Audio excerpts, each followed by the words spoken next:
Welcome back Suren view. குழி படத்துடைய ரிவ்யூவை இந்த வீடியோவில் பார்த்துடலாம். படத்துடைய கதை எங்கே ஆரம்பிக்குதுன்னா, விசாகப்பட்டினத்தில் ஒரு கூட்டத்தை வச்சு நாகார்ஜுன் ஏதோ ஸ்மக்லிங் பண்ணிகிட்ருக்காரு. ஆனால் வேறு ஏதோ பண்ணுறாரு அவர் அப்படின்னு காலி ஒரு விஷயத்தை சொல்லும்போது தான் கதை ஆரம்பிக்குது. வேறு என்ன பண்ணுறாங்கன்னா படத்துடைய ட்விஸ்ட்டு, அதை நம்ம இங்கே ஸ்பாய்லர் பண்ண வேணாம்னு நினைக்கிறேன்.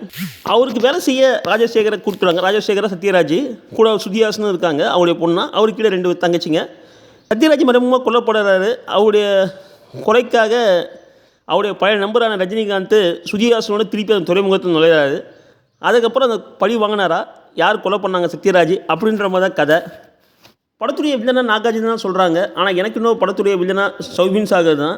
அந்தளவு வில்லத்தனம் படத்தில் காட்டியிருக்காரு. இந்த படத்துக்கு அப்புறம் தமிழ் சினிமா கண்டிப்பாக அவர் நிச்சயமாக தேட ஆரம்பிச்சிடும். மோனிகா பாட்டு இன்னும் கொஞ்ச நேரம் சௌபின் சாகர் ஆடி இருக்கலாம், மோனிகாவும் கொஞ்ச நாள் ஆடி இருக்கலாம். ரஜினி ஓரத்தில் பார்த்த புதுசில் ரஜினி சார் டான்ஸை ஏண்டா மறந்துட்டிங்க மாதிரி தான் சொல்ல தோணுச்சு.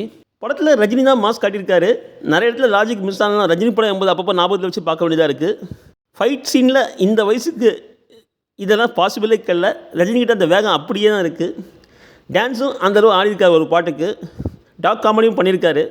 சுதிஹாசன் படத்து ஃபுல்லாக எமோஷனல் மீட்டர் நடுவிடாமல் பார்த்துட்ருக்காரு. ஏன்னா படத்தில் நிறைய சீனில் அழுகுறாரு. அவரால் தான் படத்தில் எமோஷனல் அப்படி நிற்குது. சத்யராஜும் ரஜினியும் வந்து பழைய சின்ன வயசில் 30 வருஷத்துக்கு முன்னாடி ஃப்ளாஷ்பேக்கில் வர சீனில் வந்து அவ்வளோ அருமையாக கிராஃபிக்ஸ் பண்ணியிருக்காங்க. குரலுக்கும் மெனக்கெட்டுருக்காங்க, அந்த பழைய குரலுக்கும் மெனக்கெட்டுருக்காங்க. கண்டிப்பாக டேரக்டருக்கு அதுக்கு ஒரு ஆட்ஸ் ஆஃப் போடலாம். டெக்னிக்கல் டீமுக்கும் கண்டிப்பாக பாராட்டலாம். அனிருத்து படத்தில் பாட்டில் நல்ல மியூசிக்லாம் பண்ணி கொஞ்சம் பிஜிஎம்மில் கோட்டோட்டமாக தான் தோணுச்சு. Power house song Rajini sir fight பண்ணும்போது பேக் எண்டில் வந்து போகுது, நல்லாவே மேட்ச் ஆகிருக்கு. கிளைமேக்ஸில் தான் அமீர் கான் வராரு. ஆனால் படம் ஃபுல்லாக ஒரு பேரை சொல்லிகிட்டு இருக்காங்க. நிறைய ட்விஸ்ட்டு வச்சுருக்காரு. படத்தை கண்டிப்பாக ஓரளவு பார்த்து ரசிக்கலாம். எனிவே, தேங்க்யூ ஃபார் வாட்சிங் me. Subscribe me, share me. Thank you.